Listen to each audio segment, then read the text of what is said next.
মাই god!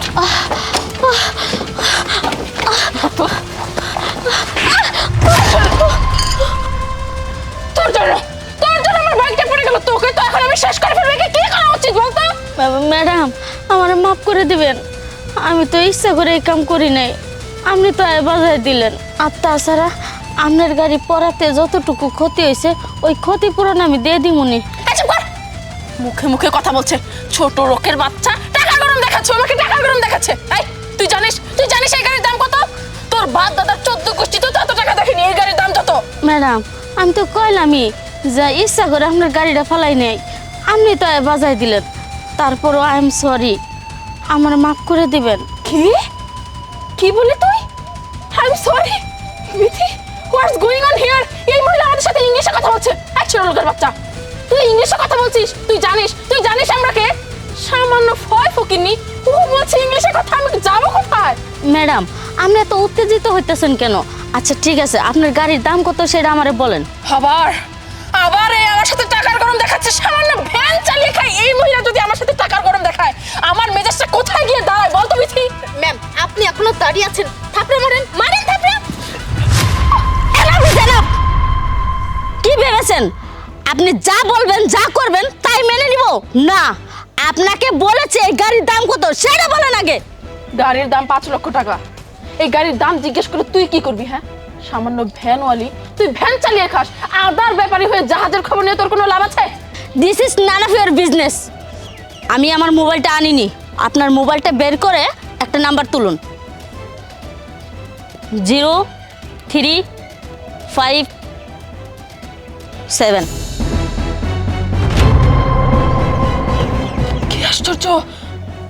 Munmun ম্যামের নাম্বারে এই মহিলা কল। কি হলো, কাটলেন কেন? কল করুন।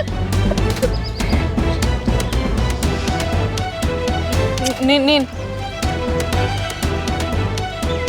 হ্যালো, আপনি ক্যাশ থেকে 5 লক্ষ টাকা নিয়ে আসুন। আমি লোকেশন সেন্ড করছি। এক্সকিউজ মি, আমাকে একটা কথা বলুন তো, মুনমুন ম্যামের সাথে আপনার কানেকশনটা কি? Shut up! Just wait and see.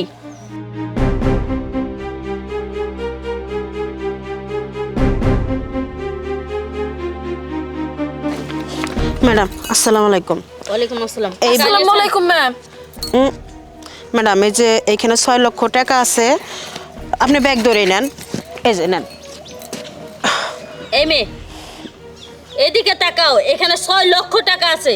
5 লক্ষ টাকা তোমার বাইকে আর 1 লক্ষ টাকা দিয়ে কোন একটা সেন্টারে ভর্তি হয়ে তোমার ব্যবহার শিখবে। ম্যাডাম, আমি বুঝতে পেরেছি যেভাবে অ্যাক্সিডেন্ট হয়েছে পায়েল ম্যাডাম আপনাকে অপমান করেছে।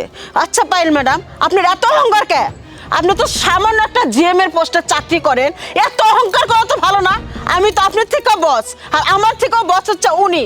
আপনি এত অহংকার করেন কেন? আমি তো অহংকার করি না। টাকার গরম দেখান, 60,000 টাকা মাইনে পায় আপনি অহংকারের দিকে তাকান যায় না। মানুষ মনে করেন না। ইনি পুরান কাপড় পরছে আর চেহারা ভালো না দেখে উনি বড় লোক হইতে পারে না? হ্যাঁ, সব বড় লোক নাকি আপনার মতন সুন্দর সুন্দর ড্রেস আপ পরে ঘুরে বেড়াবে যে আমি বড় লোক, দেখো আমি বড় লোক। আপনার মতো নাকি সবাই? মানুষ মনে করেন না। উনি হচ্ছে আমাদের কোম্পানির মালিক। সেই কোম্পানিতে আপনি আমরা সবাই চাকরি করি। ওর কাছে সরি স্যার, মাপ চান, না হলে আপনার চাকরিটা থাকবে না। ও Payel madam, I am very sad. আপনার আচার ব্যবহার এরকম নোংরা কেন? আমি তো আপনাকে অনেকটা স্নেহ করতাম। আপনি একটা ছোট মানুষ, আর আপনার ভদ্রতা দেখে আমি আপনাকে এতটা ভালোবাসতাম। আর আপনি কিনা একটা গরিব মানুষ ভেবে এই ধরনের নেকেট আচরণ কিভাবে করতে পারলেন আপনি? But why? আমি তো ভাবতেই পারছি না।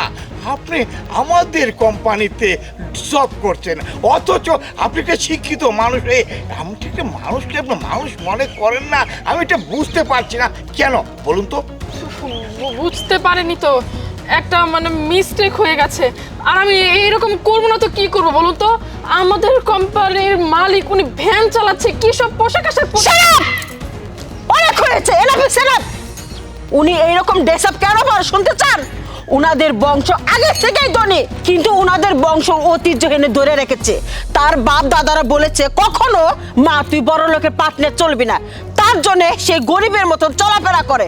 আর গরিব হচ্ছে তাতে কি হয়েছে? হয়েছে তার জন্য আপনি খারাপ ব্যবহার করবেন, থাপ্পড় মারবেন? হ্যাঁ, আচ্ছা ড্রেসের ব্যাপারটা না হয় আমি বুঝলাম, কিন্তু উনি ভ্যান গাড়ি কেন চালাচ্ছে বলুন তো? Very set. আপনি তো 24 ঘন্টা এসি রুমে বসে থাকেন, আপনি গরিবের দুঃখ কি করে বুঝবেন?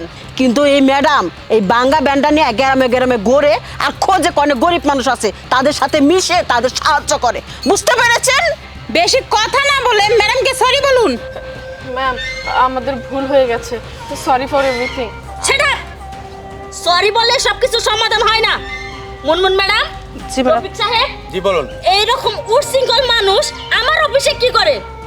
এদের এখনই বের করে দিন। বুঝতে পারছি ম্যাডাম, আপনি যান, আপনি মিটিং এর সময় যান, রফিক সাহেব নিয়ে যান, আমি দেখতেছি বিষয়টা।